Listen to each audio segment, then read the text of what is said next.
தமிழ்நாடு அரசு ஒவ்வொரு குடும்பத்திடமும் கேட்கிறது, உங்க கனவு சொல்லுங்க. தமிழ்நாடு அரசின் வரலாற்று சிறப்புமிக்க முன்னெடுப்பு. சேலம் மாவட்டம் ஏற்காடு மலைப்பகுதியில் இன்று காலை முதலே கடும் பனிமூட்டம் நிலவி பகல் நேரமே இரவாக காட்சியளித்தது. சாலை தெரியாத அளவுக்கு பனி சூழ்ந்ததால் வாகனங்கள் முகப்பு விளக்குகளை எரியவிட்டபடி சென்றன. ஆங்காங்கே தரையிறங்கிய மேகக்கூட்டம் சுற்றுலா பயணிகளுக்கு பெரும் உற்சாகத்தை அளித்தது. முதலில் அந்த காட்சிகளை பார்க்கலாம். உனக்கு அந்த பொண்ணை பிடிச்சிருந்து நீ ஓகே சொன்னாதான் கல்யாணம். நான் ஓகே.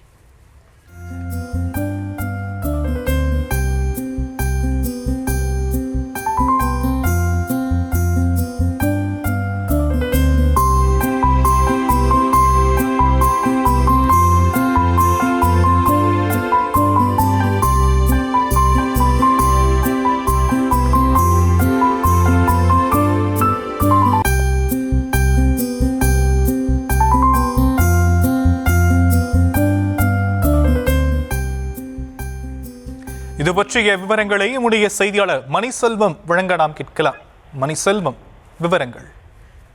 வணக்கம். நிச்சயமாக சேலம் மாவட்டம் ஏற்காட்டில் இன்று காலை முதலே கடும் பனிமூட்டத்துடன் அவ்வப்போது சாரல் மழை இருந்து வருவதால் இன்று வந்திருந்த சுற்றுலா பயணிகள் உற்சாகமடைந்துள்ளனர். இன்று சாலையை தெரியாத அளவிற்கு கடும் பனிமூட்ட நிலை வருகிறது. இடைவிடாத கடும் பனிமூட்டமும் அவ்வப்போது சாரல் மழையும் வந்திருந்த சுற்றுலா பயணிகள் உற்சாகம் அளிக்கும் விதத்தில் படகு சவாரி செய்து மகிழ்ந்து வருகின்றனர். காலை முதலே சுற்றுலா பயணிகள் படகில்லத்தில் நீண்ட வரிசையில் காத்திருந்து சாரல் மலையில் நனைந்து உற்சாகமாக படகு சவாரி செய்து வருகின்றனர். மேலும் மலைப்பாதையில் ஆங்காங்கே வாகனங்களை நிறுத்தி புகைப்படம் எடுத்தும் இயற்கை காட்சிகளை ரசித்தும் கடும் பனிமூட்டத்தை ரசித்தும் வருகின்றனர். ஏரிக்கரை பகுதியில் கடும் பனிமூட்டம் நிலவுவதால் வாகன ஓட்டிகள் முகப்பு விளக்குகளை எரிவிட்ட வண்ணம் செல்கின்றனர். கடும் குளிர் நிலவுவதால் உள்ளூர் மக்களின் இயல்பு வாழ்க்கை வெகுவாக பாதிக்கப்பட்டுள்ளது. இன்று வந்திருந்த சுற்றுலா பயணிகள் உற்சாகமாக கடும் பனிமூட்டத்தை ரசித்து சாரல் மலை நனைந்து குதூகலித்து வருகின்றனர். விவரங்களுக்கு நன்றி மணிசெல்வம்.